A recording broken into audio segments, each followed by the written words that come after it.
দুনিয়ার সকলের আদর্শ নাপাক, একমাত্র মদিনাওয়ালা রাসূলের আদর্শই হলো পাক। দুনিয়ার সবার আদর্শ বুঝতে কষ্ট হইতেছে না? দুনিয়ার সবার আদর্শ নাপাক কেন? মানুষটাই নাপাক, খায় নাপাক, দেমাগ নাপাক, অন্তর নাপাক, চোখ নাপাক, হাত নাপাক। তিন বেলা খাইয়া যাই সরাই বিড়ি টানে, আপডেট হলে রান্না, আরেকটা আপডেট মত, এদিন দেমাগ পাক। আপনাদের রৌমারি মদ পান করে কেউ জিকির টিকির করেনি?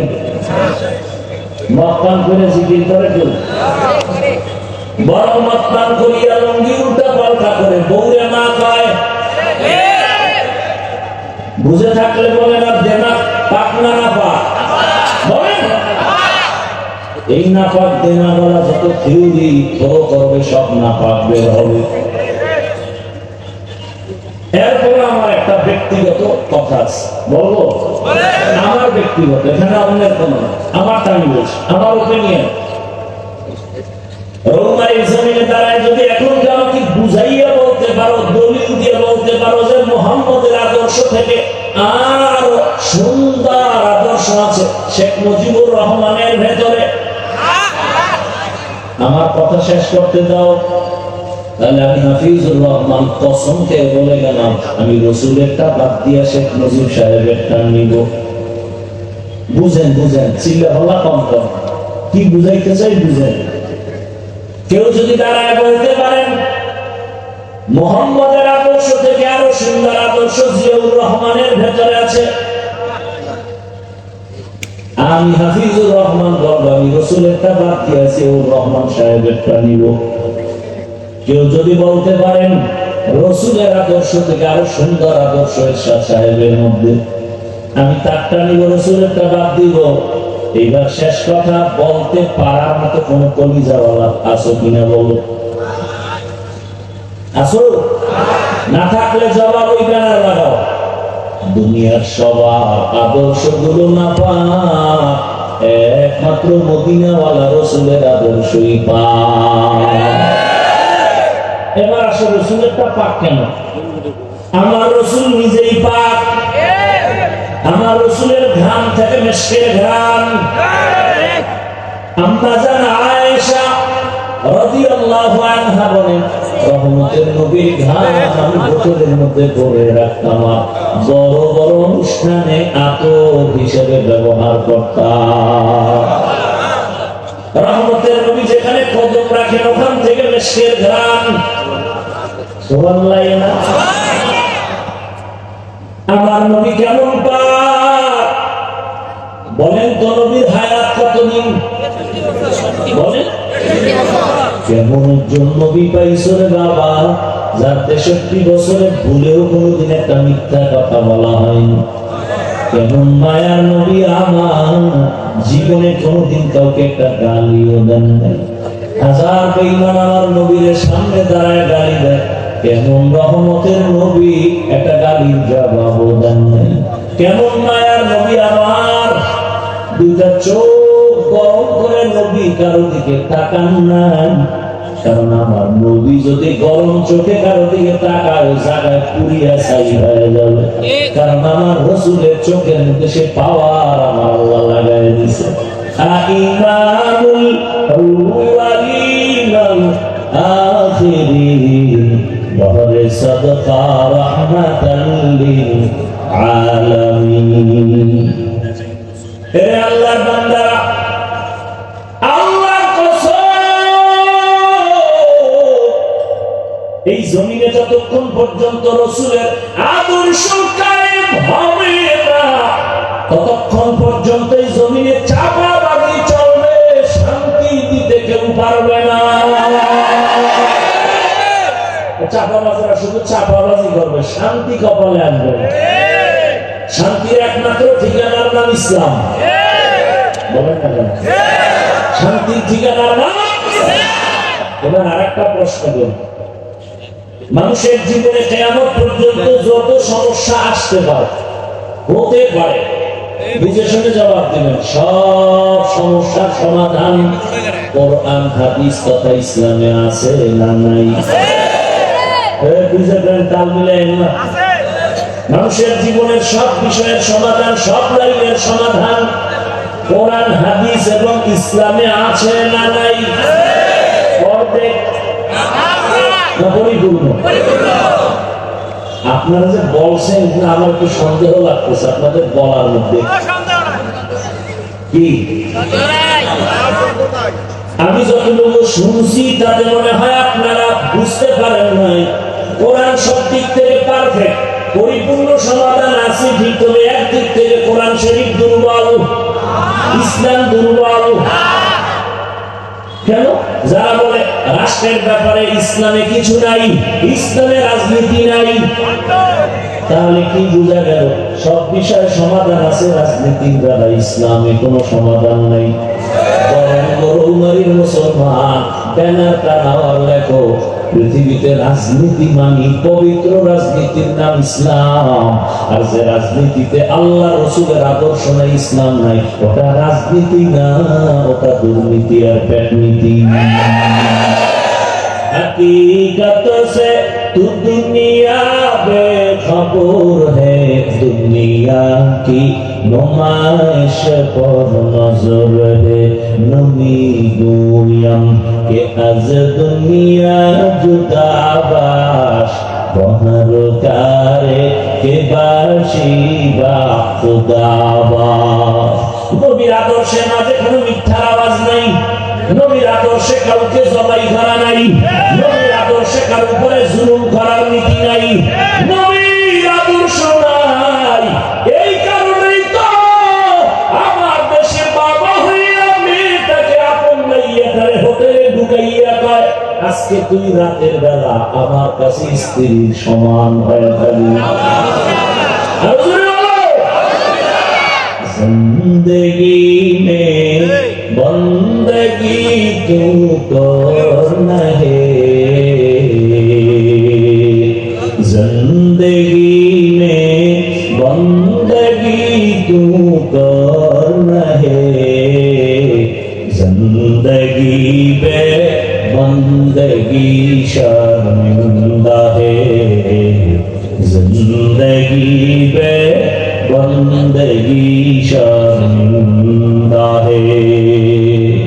ও আমার যুবক বাবারা, ও বৃদ্ধ বাবা, নিরাপত্তা দাঁড়ানোর মা বোনেরা, আরেকটু সামনে যাব না? আপনাদের ধৈর্য হারাই দিচ্ছি। দুনিয়া মে হো দুনিয়া কা তলবগার না হো, বাজার সে গুজর হো खरीदार ना हो। ये दुनिया एक मिसल कागज फूल है, ये दुनिया एक मिसल कागज फूल है। जिंदगी में बंदगी तू करना है, जिंदगी में बंदगी तू करना है। जिंदगी पे बंदगी शर्मिंदा है, जिंदगी पे बंदगी शर्मिंदा है।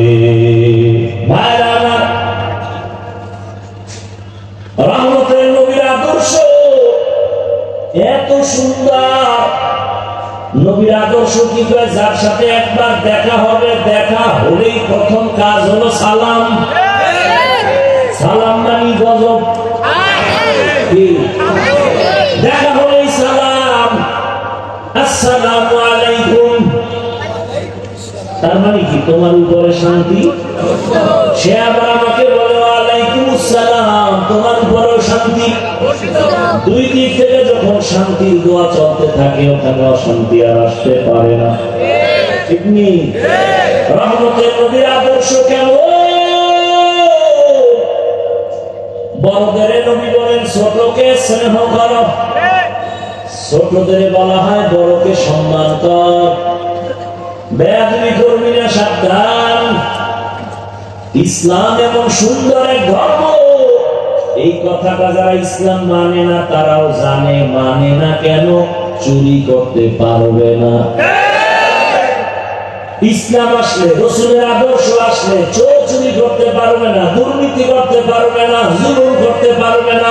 এই জন্য সব দুর্নীতিবাজ ইসলাম চায় না, সব চাঁদাবাজার ধান্দাবাজেরা ইসলাম চায় না, সব চোর ডাকাতেরা ইসলাম চায় না, জালেমেরা ইসলামের বিরোধিতা করে।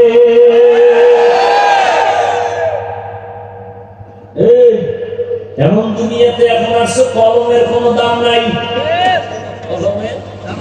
এখন কিন্তু আঙ্গুলের টিপের দাম, ঠিক নেই? যায় না মতো দিও, এই টিপের পাওয়ার পাইয়া যাবে এমন কাউরে টিপ দিও না যে তোমার টিপের পাওয়ারে মানুষের জবাই করবে, এমন কাউকে টিপ দিও না যে তোমার আঙ্গুলের টিপ পাইয়া মা বোনকে ধর্ষণ করবে। সাবধান। আরে লঙ্গির মধ্যে গোবর লাগছে, গোবর, গোবর চিনেননি? পাক না নাপাক?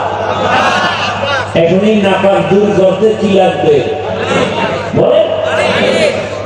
অচেনা পথে গোবর লেগে গেছে, নাপাক দূর করার জন্য ঘুরে কই পানি পাই, ঘুরতে ঘুরতে ঘাম ছুটে গেছে, পানি খুঁজে পাওয়া যায় না। একজন কয়, ভাই তুমি এত কষ্ট করে দৌড়াদৌড়ি করো, ঘাম শুকাইলা, কারণ কি? বলে পানি তালাশ করি। কেন? বলে লঙ্গির ভিতরে গোবর আছে, নাপাক দূর করার জন্য। তো পেরেশান কেন? পানি তো নিজের কাছেই আছে। কি ভাই নাম কি? ও এমন বোকা, তুমি এত কষ্ট করে লাভ কি? কথা তো সত্যই, পানি তো আমার কাছেই আছে। এইবার প্রস্রাবের পানি দিয়া গোবরটারে সুন্দরভাবে ধুইয়া ফেলল। আপনার বিবেক দিয়া জবাব দেন, পাক কেমন হইল? কি পাক হইল না না পাক আরো ছড়াইল? প্রস্রাবের পানি দিয়া ধুইলে যেমন না পাক আরো ছড়ায়,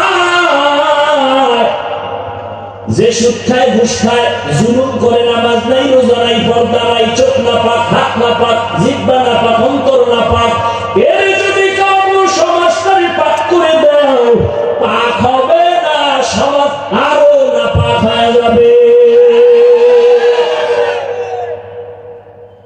এই জন্য তাই আপনারা আঙ্গুলটার ভালো করে হালাল সাবান দিয়ে ধুয়ে নিয়ে, আর যারা টাকা খাওয়ার নিয়ত করছেন ভোটের আগে রাতে, বাথরুমে গিয়ে 10 গ্রাম করে পায়খানা খাবেন, বাজারে গিয়ে হালাল সাবান দিয়ে কুলি করবেন, দুনিয়ায় ঝামেলা শেষ। আর ওই টাকা খেয়ে যারা মরবা, জাহান্নামের আগুন ছাড়া তোমার এই নাপাক যাবে না। আল্লাহ হেদায়েত দান করুন। ওয়ামা খালাকুতুল জিন্না ওয়াল ইনসা ইল্লা লিয়াবুদুন।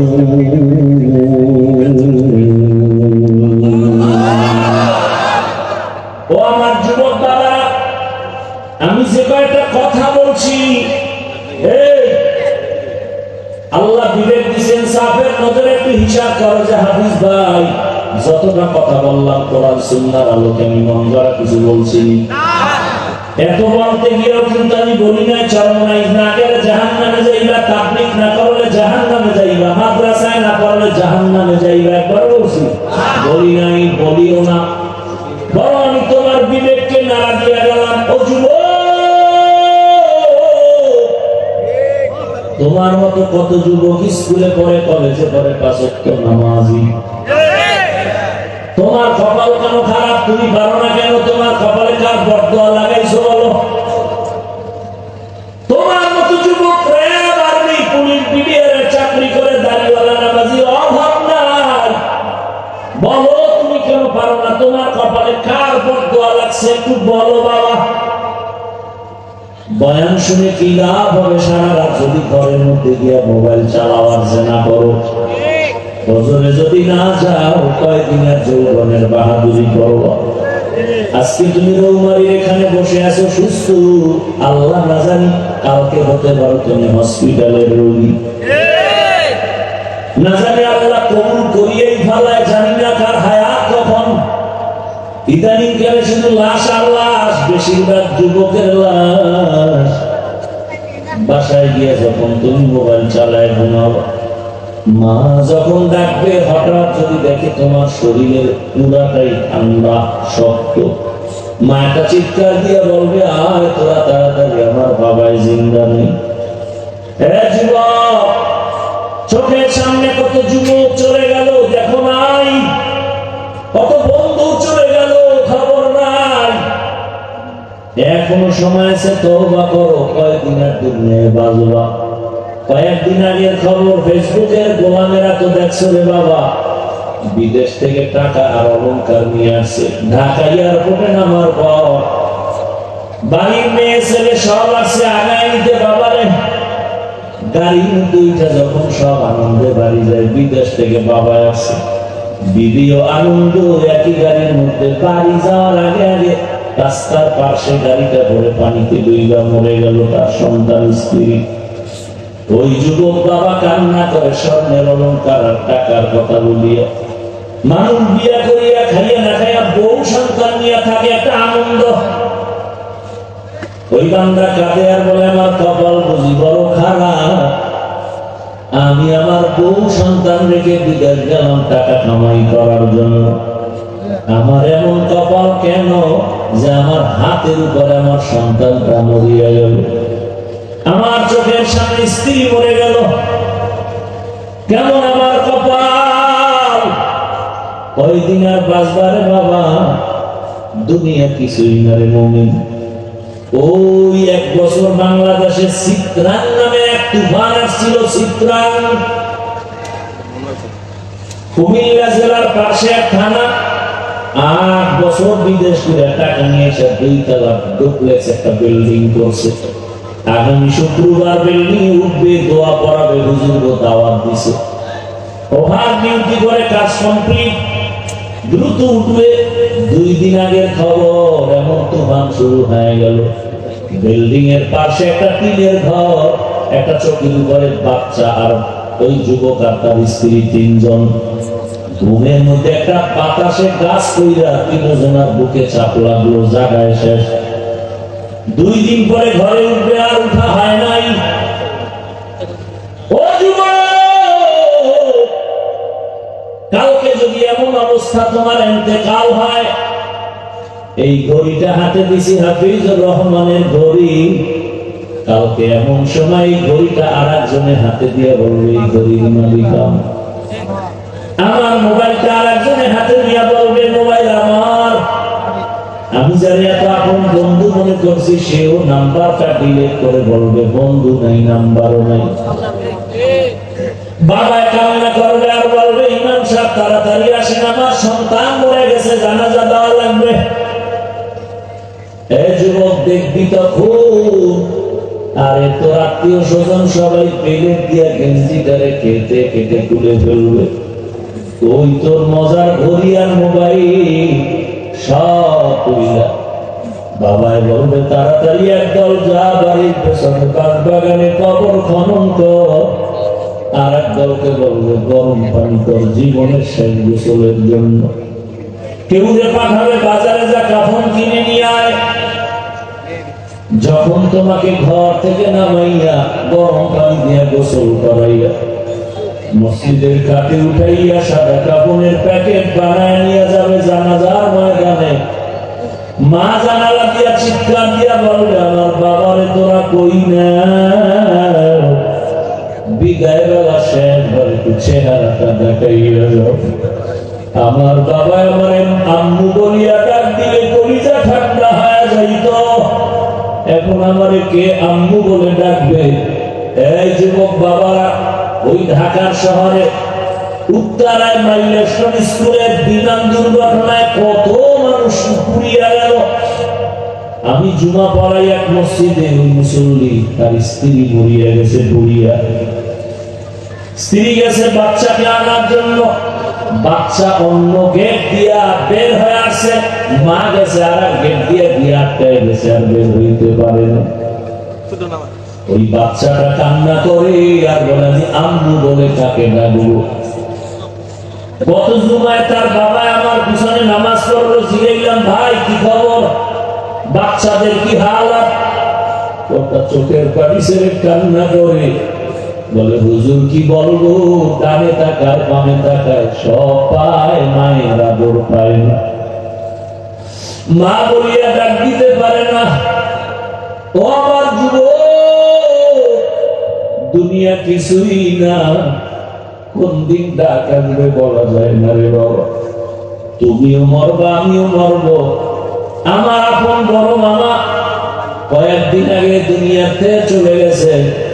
আমি কয়েক জায়গায় ঘটনাটা বলছি। আমার মামা আলেম, অনেকদিন বিছানায় অসুস্থ। আম্মা জান আমাকে কান্না করে আর বললেন যে আগের রাত্রে দুপুরে মারা গেলেন, তার আগের রাত্রে আমার মামিকে বলে দরজা খোল, ঘরে মেহমান আসতেছে। মামি বলে এই রাত্রে কিসের দরজা খুলবো, চতুর্দিকে অন্ধকার, সবাই ঘুমায়। মামায় বলে তাড়াতাড়ি দরজা খুলো। আমার মামানি দরজা খুলছে, বলে কেউ নাই, তুই দেখো না আমি দেখি মেহমান আসতেছে। ফজরের নামাজ হয়ে গেল। মামায় বলে এই নাপাক বিছানায় আর কত থাকবো, আমার বিছানা পাল্টাও। লোক আইনা তাড়াতাড়ি আমার বিছানা পাল্টায় দে। আমার মামারে গোসল করায়, নতুন কাপড় পরায় বিছানা আলাদা করে দিল। এবার বিছানায় শুইয়া শুইয়া আমার মামানি বলে কি খাবেন, রান্না কি করব? মামায় বলে কি রান্না করবি, লাগবে না, আমি কাছে চলে যাব, রান্না করা লাগবে না, আমার পাশে থাক। মা আমাকে বললেন। মামা এবার কিছুক্ষণ আস্তে আস্তে করে কোরআনের তেলাওয়াত করলেন, ইস্তেগফার করলেন, কালেমা পড়লেন আর বললেন তার শালা আছে আলেম, বলে ওকে বাসায় খবর দাও আর আমার পাশে এসে কোরআন তেলাওয়াত করতে বলো। মায় বললেন মামা এই কথা বইলা চোখ বন্ধ করছে, এক চোখে বিদায় হয়ে গেছে। ও বাবা তুমিও মরবা আমিও মরবো, গরু মরে কুকুর মরে, কালেমা না নিয়ে যদি আজরাইলের হাতে ধরা পড়ে যাও, নামাজ না নিয়ে রোজা না নিয়ে যদি কবরের বিছানায় শুয়ে যাও, ওই কবরে যাওয়ার পরে তোমাকেও আমাকেও তিনটে প্রশ্ন করবে। রবের পরিচয় দাও, ধর্মের পরিচয় দাও, রহমতের নবীর পরিচয় দাও।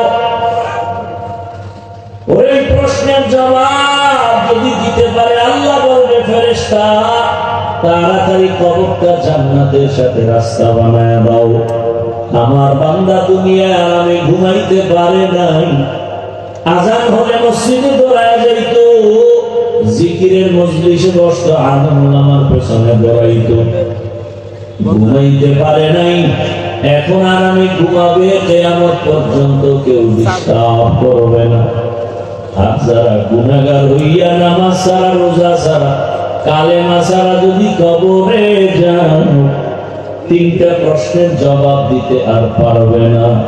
নবী বলেন সাথে সাথে আমার আল্লাহ রাগ হইয়া আওয়াজ দিবেন কুদরতি ভাবে, ও কবরের ফেরেশতাই নাফরমানকে আর ছাড় দেওয়া হবে না।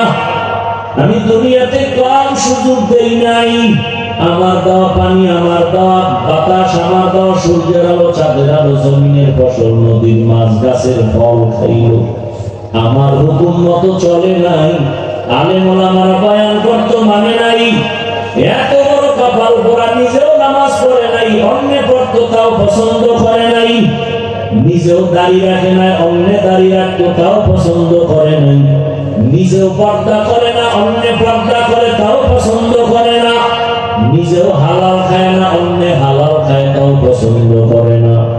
আল্লাহর অর্ডার হবে জাহান্নামের সাথেই নাফরমানের রাস্তা বানায় দাও।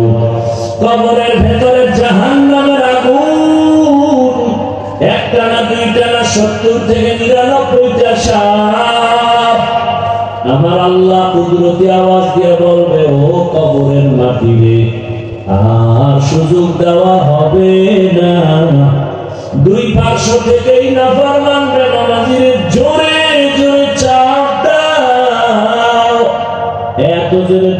লাশের মাটি চাপ দিলে পাঁজরের হাত চুরমার হয়ে যাবে। ও আমার যুবক বাবারা, বৃদ্ধ বাবাজি, পর্দার আড়ালের মা বোনেরা, একটা মশার কামড় সহ্য করতে পারো না, বেতের বাড়ি সহ্য করা যায় না। গুনাহ নিয়ে কবরে গেলে আল্লাহর দরবারে দাঁড়াইলে সূর্যের গরম, জাহান্নামের গরম কত ভয়ঙ্কর। এখনো তওবা করো, গুনাহগার হইয়া কবরে যেও না। জীবনে তো গুনাহ কম করো নাই রে যুবক বাবা। হাতের গুনাহ, চোখের গুনাহ, জবানের গুনাহ, অন্তরের গুনাহ। মনে চাইছে নামাজ পড়বা না, পড়ো নাই, দাঁড়িয়ে রাখবা না, রাখো নাই, বেপরদায় চলবা, চলছো, সারা রাত মোবাইলে গুনাহ করবা, করেছো। এখনো কি তওবা করবা না? যদি অন্তর তৈরি হয় তওবার জন্য, মনে মনে আল্লাহকে বলো, ও আল্লাহ, জীবনে গুনাহ কম করি নাই, আজকে থেকে তওবা করলাম, আর নামাজ ছাড়বো না, দাড়ি কাটবো না, বেপরদায় চলবো না। মা বাবার দোয়া নিয়ে, শিক্ষকের দোয়া নিয়ে, ওলামায়ে কেরামের পরামর্শ নিয়ে, নবীর আদর্শ মেনে চলবো। খাঁটি অন্তরে তওবা যদি করতে পারো, আমার আল্লাহ তওবার দরজা খুলে সব গুনাহ মাফ করে দিবেন। আল্লাহ আমাদের তওবাওয়ালা জীবন দান করেন, তওবার উপরে মজবুত হইয়া চলার তৌফিক দান করেন, আমিন। আলহামদুলিল্লাহি রাব্বিল আলামিন, والصلاة والسلام على سيد الأنبياء والمرسلين وعلى آله وأصحابه أجمعين يا أرحم الراحمين